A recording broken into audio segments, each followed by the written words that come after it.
warahmatullahi wabarakatuh. Selamat pagi, salam sejahtera untuk kita semua.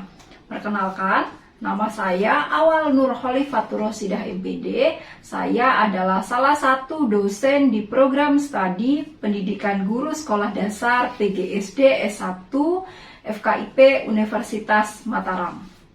Video ini dibuat guna untuk memenuhi salah satu persyaratan sertifikasi dosen 2023 gelombang pertama, yaitu berkaitan dengan pernyataan diri dosen dalam unjuk kerja Tridharma Perguruan Tinggi PDD UKT-PT khususnya pada aspek pengajaran. Saya mengampu beberapa mata kuliah ke-SD-an seperti Pendidikan Matematika SD, Pembelajaran Matematika SD, Pembelajaran Tematik Terpadu, Penelitian Tindakan Kelas, Belajar Pembelajaran, dan lain sebagainya. Hal ini sesuai dengan kualifikasi pendidikan saya, yaitu S1 PGSD, dan kualifikasi pendidikan S2 saya adalah pendidikan dasar.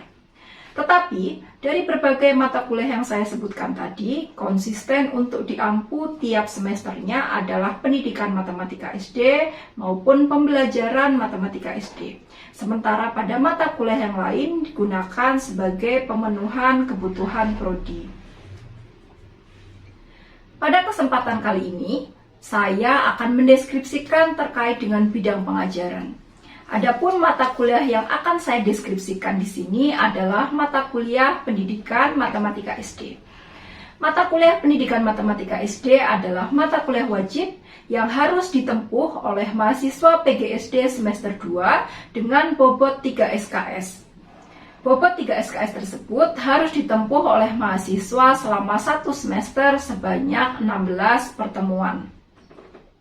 Mata kuliah Pendidikan Matematika SD adalah mata kuliah yang membahas pengetahuan konseptual matematika SD yang berkaitan dengan topik materi himpunan, bilangan cacah, mental math, KPK, FPB, pecahan, desimal dan persen, bilangan bulat, geometri, serta pengukurannya.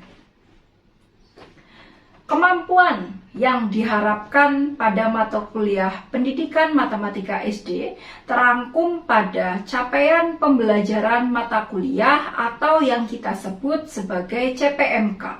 Adapun CPMK yang ada di dalam mata kuliah Pendidikan Matematika SD, yang pertama, mahasiswa mampu mengaplikasikan konsep dan prosedur operasi hitung pada pokok bahasan himpunan dan bilangan.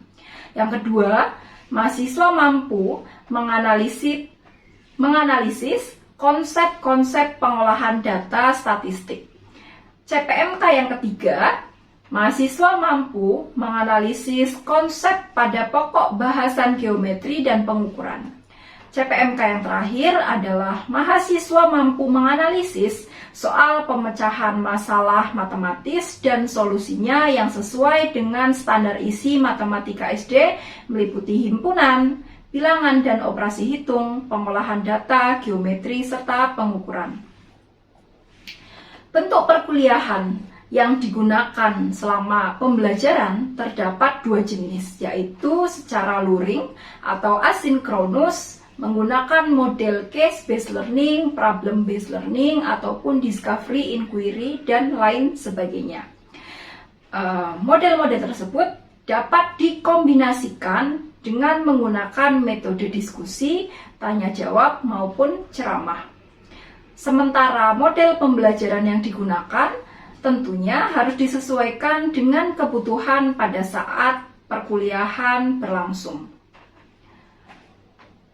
Selanjutnya, bentuk perkuliahan secara daring ataupun secara sinkronus, mahasiswa bisa mengakses menggunakan daring pada UNRAM yang sudah disediakan. Selain itu, bentuk komunikasi antara dosen dan mahasiswa selama perkuliahan Pendidikan Matematika SD juga difasilitasi dalam bentuk WhatsApp Group. Pustaka yang digunakan selama perkuliahan dibedakan menjadi 2 kategori, yaitu pustaka utama dan pustaka pendukung. Pustaka utama didapatkan dari bahan ajar yang disusun bersamaan dengan tim teaching, sementara pustaka pendukung didapatkan dari beberapa buku-buku yang relevan ataupun hasil penelitian yang terintegrasi dengan bahan kajian materi perkuliahan. Beberapa hasil penelitian yang relevan yang digunakan sebagai bahan pustaka pada mata kuliah pendidikan matematika SD diantaranya terkait dengan miskonsepsi mahasiswa matematika khususnya di prodi PGSD pada penyelesaian operasi hitung bilangan bulat. Kemudian ada beberapa hasil penelitian yang lainnya, yaitu terkait dengan efektivitas flipped classroom berbasis web ditinjau dari pemahaman konsep matematika mahasiswa PGSD. Selain itu, penilaian selama perkuliahan pendidikan matematika SD dibagi dengan mengintegrasikan aspek sikap, pengetahuan, dan keterampilan. Aspek pengetahuan menggunakan teknik tes, kuis, tugas, UTS, ataupun UAS. Sementara penilaian pada aspek keterampilan menggunakan teknik non-tes dengan jenis proyek, produk, ataupun unjuk kerja seperti penyusunan makalah, presentasi, dan diskusi. Berikut ini adalah gambaran video singkat tentang RPS, RTM, dan SAP pada mata kuliah pendidikan matematika SD.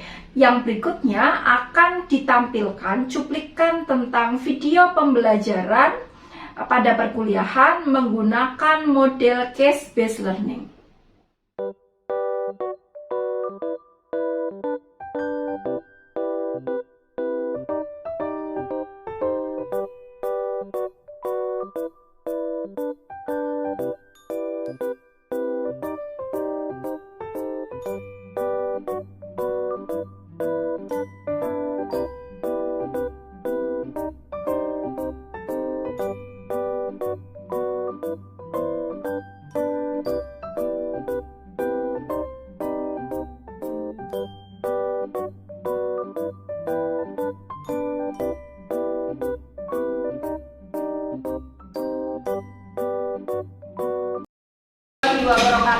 Waalaikumsalam warahmatullahi wabarakatuh. Selamat pagi rekan-rekan mahasiswa. Pagi. Bagaimana kabarnya hari ini? Alhamdulillah. Alhamdulillah baik, sehat ya. Karena dengan kita berkuliah harapannya teman-teman tidak lemas ya, tidak lesu, tidak letih. Harapannya teman-teman harus semangat gitu ya. Siap ya untuk kita belajar hari ini ya? Siap. Sebelum itu saya akan mengkonfirmasi terlebih dulu. Ada mahasiswa yang memang tidak hadir pada pertemuan hari ini? Ada. Siapa? Alifia. Hanya Alifia saja? Iya. Alifia dengan keterangan? Sakit. Oke, ya nanti kita doakan supaya si Alifia itu juga bisa pulih dengan cepat karena kabarnya dia habis kecelakaan. Gitu ya, supaya cepat sehat maka perkuliahannya tidak tertunda. Oke, untuk selanjutnya ya hari ini kita akan bermain. Nah, bermain sambil belajar. Biasanya mahasiswa itu senang kalau bermain. Ya, tidak hanya anak-anak SD saja. Mahasiswa PGSD pun kalian ya, yang seusianya mahasiswa masih senang kalau diajak bermain. Tetapi permainan hari ini adalah permainan yang edukatif. Nah, nanti kita akan belajar ke arah sana. Ya, oke. Hari ini teman-teman akan belajar tentang bilangan bulan. Nah, ini siapa di sini yang suka berenang? Ya. Lombok ini kan dia sebagian besar dia wilayahnya adalah daratan atau perairan? Perairan. Dekat kemana-mana, dekat dengan pantai. Biasanya kalau anak pantai, terutama Lombok, itu biasanya jago berenang, jago menyelam. Gitu ya, kalian datang ke Gili kemudian menyelam. Nah, si Haikal menyelamlah dia di bawah permukaan laut. Nah, kedalamannya berapa? Kedalamannya ada di 20 meter di bawah permukaan air laut. Menyelam itu kan berarti ke dalam atau ke atas? Dalam. Nah, ya, ke dalam. Nolnya ini, jadi air lautnya ini, ya permukaannya itu kita sebut sebagai nol. Kita umpamakan sebagai nol. Ya. Nah, kemudian kita turun berapa meter? Haikal tadi turunnya 20 meter. Dia penyelam yang handal, misalnya seperti itu. Menyelam ke dalam bawah laut dibantu dengan tabung oksigen, ya enggak? Iya, 20 meter. Itu kan berarti berapa senti? Sentimeter. 200. Berarti belum pakai tabung. Kalau dari 20. 2000. Oh iya, 20 kali 100. Iya. 2000, maaf, 20 meter sama dengan 2000 cm. 2000 cm sudah dalam, ya enggak? Iya. Air laut ketika kita simbolkan ke dalam sebuah bilangan menjadi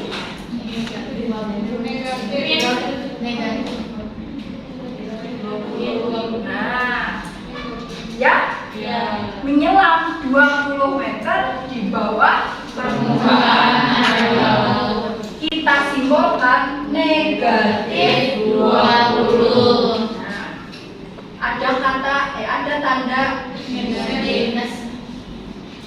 dibaca negatif, bukan minus. Ini biasakan, ya. Teman-teman harus membiasakan negatif. Jadi dari ilustrasi slide tersebut, kapan kita bisa pergunakan konteks dari bilangan bulat negatif? Ya ini, ya. Ketika kita berada dalam situasi seperti gambar di depan, misalnya kita mengukur suhu gitu ya, kita akan menyimpan daging yang akan dikelola menjadi bakso misalnya, supaya dagingnya fresh disimpan di kulkas, utamanya disimpan di freezer. Negatif 20, wis dingin sekali, ya enggak? Iya. Nah, ini salah satu contoh pertama. Contoh kedua, apalagi kita menggunakan konteks dari pemanfaatan bilangan bulat negatif ketika kita menyelam ke dalam permukaan air laut, bawah permukaan air laut, menyelam. Nah, itu. Iya. Ya? Oke. Teman-teman sudah tahu nih anggota-anggota dari bilangan bulat positif dan negatif. Coba sekarang siapa yang bersedia, ya, satu mahasiswa untuk maju ke depan menyebutkan anggota bilangan positif dan negatif, dan kesimpulannya. Semakin ke kanan dia nilainya apa, semakin ke kiri dia nilainya apa. Ya, coba siapa yang mau? Mbak Monik. Baik, kalau dari sebelah kanan angka 0 ini kita sebut netral. Jadi kalau dari sebelah kanan, dari 0 ini ke kanan, itu disebut dengan bilangan positif. 1, 2, 3, 4, 5, dan 6. Dari 1 sampai 6 ini disebut dengan nilai positif. Sedangkan kalau dari angka 0 ke kanan, itu disebut dengan ke kiri ya? Oh iya maaf. Kalau dari angka 0 ke sebelah kiri, itu disebut dengan bilangan negatif. Seperti negatif 1, negatif 2, negatif 3, dan negatif seterusnya. Semakin ke kanan bilangannya, maka bilangan tersebut semakin besar. Lalu bila semakin kiri bilangan tersebut, maka bilangan tersebut dikatakan bilangan yang semakin kecil. Nah, sekarang teman-teman, langkah selanjutnya itu adalah belajar tentang operasi hitungnya. Operasi hitungnya apa, Bu? Ya sama dengan kalian belajar bilangan-bilangan yang lain. Ada penjumlahan, pengurangan, pembalian.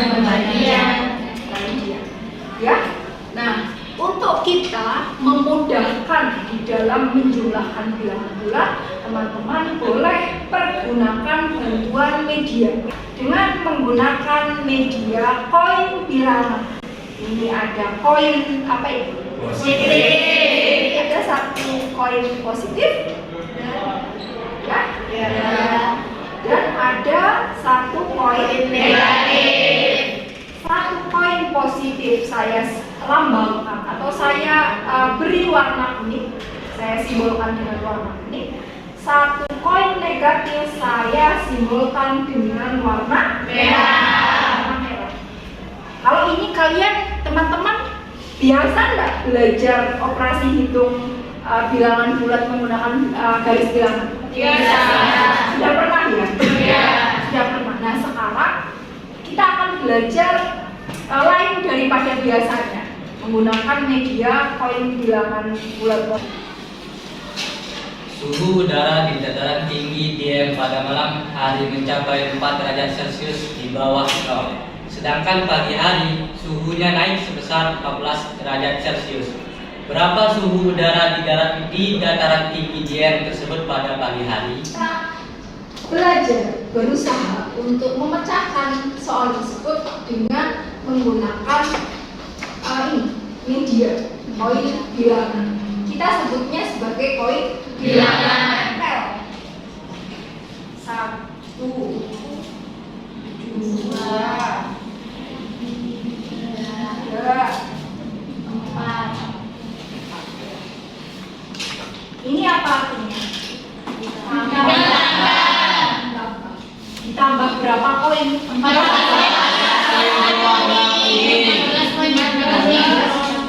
Banyak. Oke, kita coba satu-satu. Mudah-mudahan kuat ya. Kita lihat. 1, 2, 3, 4, 5, 6, 7, 8, 9, 10, 11, 12, 13, 14. Sudah ya. Ini merepresentasikan soalnya. Nah sekarang ketika banyaknya koin negatif digabungkan banyaknya koin negatif sebanyak 4 digabungkan dengan banyaknya koin positif sebanyak 14, maka akan didapatkan berapa? Ingat aturan yang nomor 3. Aturan apa yang nomor 3? Satu koin negatif ditambahkan dengan satu koin negatif. Maaf, aturan nomor 4. Satu koin positif dan satu koin negatif kita digabungkan maka menjadi 0. Nah, ini 0. Ini 0. Ini 0 tambah 0 tambah 0 tambah 0. Pasangan 1, pasangan 2, pasangan 3, pasangan 4. Nilainya 0. Ada 4 pasangan koin bernilai 0. Ketika dijumlahkan ya hasilnya 0. Ya. Nah, sekarang ada enggak koin yang dia tidak punya pasangan? Ada. Koin berwarna apa? Kuning. Sebanyak berapa? 10. 1, 2, 3, 4, 5, 6, 7, 8, 9, 10. 10. Dan nilainya apa? Nilainya Positif. ini adalah hasil dari negatif Hari tambah positif 14. ya. Ya. 10 nilainya positif. Sama ini yang tidak ada pasangannya, dia kan berwarna kuning sebanyak 10. Maka jawabannya hasilnya adalah positif 10. Kayak begini ya. Ya. Oke, nah sekarang tidak hanya soal ini saja yang teman-teman harus selesaikan, bahwa sudah menyiapkan lembar kerja ada beberapa kasus yang teman-teman harus selesaikan, ya, yang teman-teman harus selesaikan itu. Nanti kita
Waalaikumsalam warahmatullahi wabarakatuh.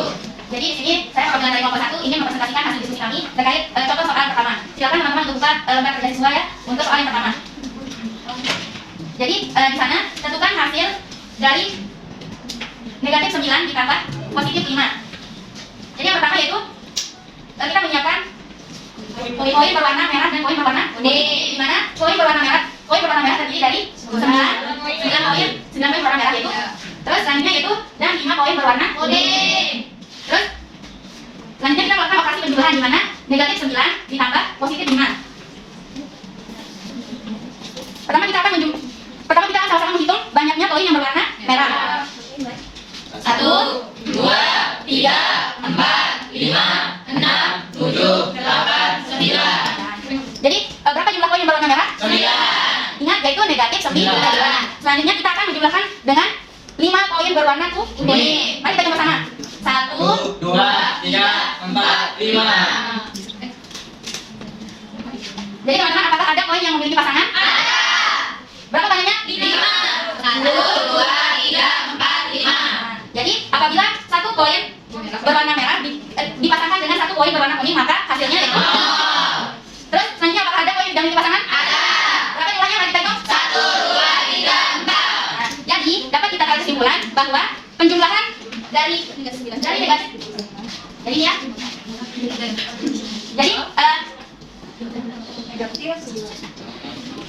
Jadi pasangan dari koin berwarna merah dan koin berwarna kuning apabila dipasangkan maka hasilnya 0. Terus apakah ada koin yang tidak memiliki pasangan? Ada. Berapa banyaknya? 4. Jadi koin yang tidak memiliki pasangan ini itulah hasil dari penjumlahan negatif 9 ditambah 5.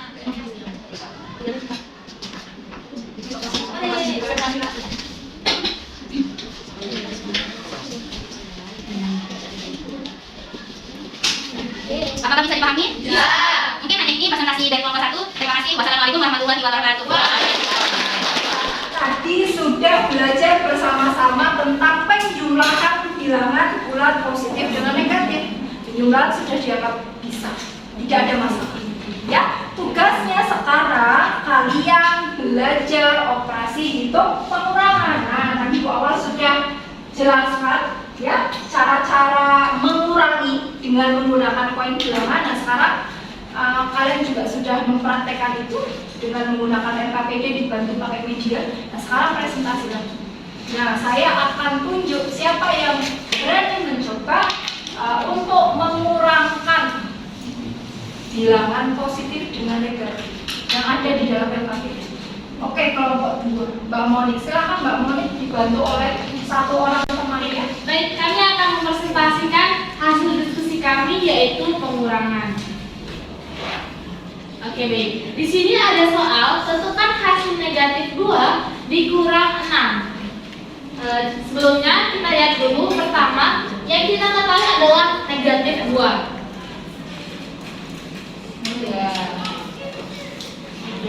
Sudah ada negatif 2-nya? Sudah. Nah, di sini yang dicari juga adalah selain negatif 2 adalah 6. Karena 6 itu tidak ada, kan kita mengambil 6 nih. Karena kalau pengurangan itu artinya kita mengambil. Nah, Ada nggak positif 6 di sini? Nggak ada. Karena tidak ada positif 6, maka kita meminjam dari pasangan positif dan pasangan negatif atau pasangan 0.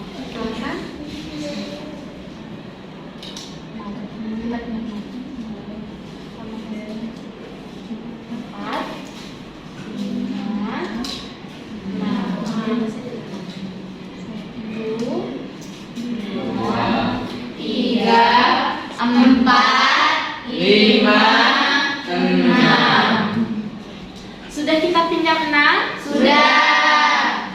Sudah ada kan? Jadi negatif 2, terus kita mengambil positif 6-nya. Saya ambil nih positif 6-nya.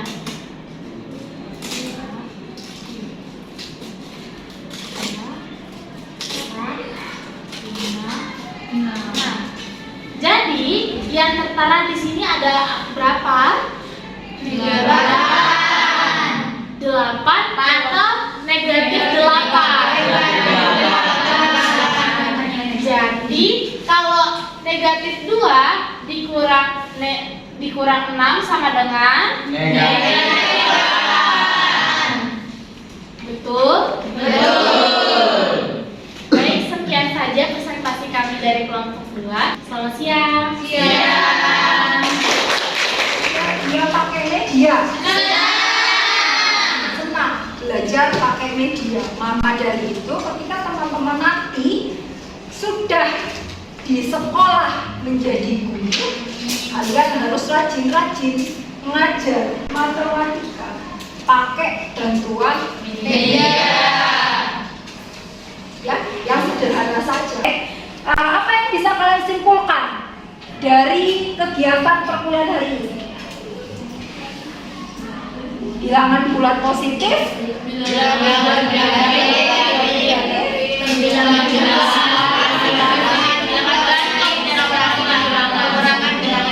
semakin ke kanan nilainya, semakin ke kiri nilainya. Jadi ya, ketika dua penjumlahan bilangan bulat positif 8 ditambah 9, maka dia akan selalu menghasilkan bilangan bulat positif. Ketika lagi kesimpulan yang berikutnya, ketika ada bilangan bulat positif dijumlahkan dengan bilangan bulat negatif, apakah hasilnya sudah pasti selalu bilangan bulat positif? Iya. Tentu tergantung besar kecilnya. Oke ya, di sini digunakan sebagai pemantapan kalian, ya, pemantapan kalian supaya paham tidak.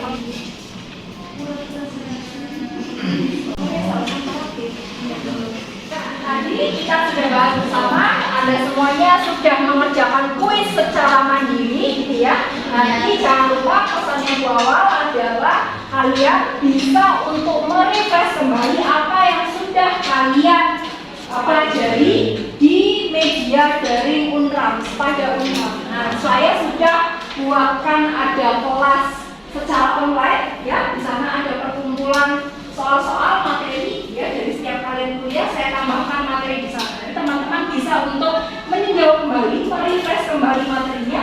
Materi ada di daring Unram pada Unram. Jadi teman-teman bisa akses itu di rumah. Terima kasih atas kehadiran dari teman-teman mahasiswa semuanya. Bu Awal sangat-sangat berterima kasih karena partisipasi kalian. Sekian, wassalamualaikum warahmatullahi wabarakatuh.